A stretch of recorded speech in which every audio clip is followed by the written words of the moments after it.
Yo toco la trompa y pues bueno, empezó un poco por casualidad. Fui a la escuela de música de mi pueblo, quería empezar a estudiar música y justo en ese momento hacía falta trompas en la banda. La probé una semana, me gustó y ya me la quedé. 2 años más tarde empecé grado medio en Zaragoza. Después de conocer al profesor de aquí, hice unas pruebas de acceso y empecé a estudiar grado superior.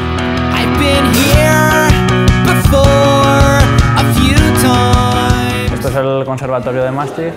Ahora tenemos un ensayo de la clase de trompas para la Classic Night, así que vamos adentro que ya estará todo el mundo preparado.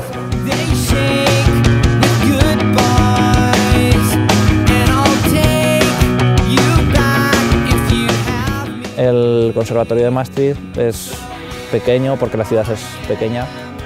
Somos unos 400 alumnos en total. En el ensayo de hoy somos toda la clase de trompa del conservatorio, somos unas 20 personas y interpretamos bandas sonoras.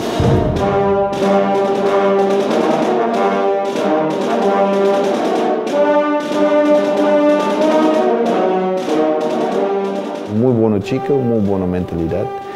Y es lo más importante. Él entró también con otra chica también de Laura, tres españoles o 4 españoles, entró en la Joven Orquesta de Holanda, se llama.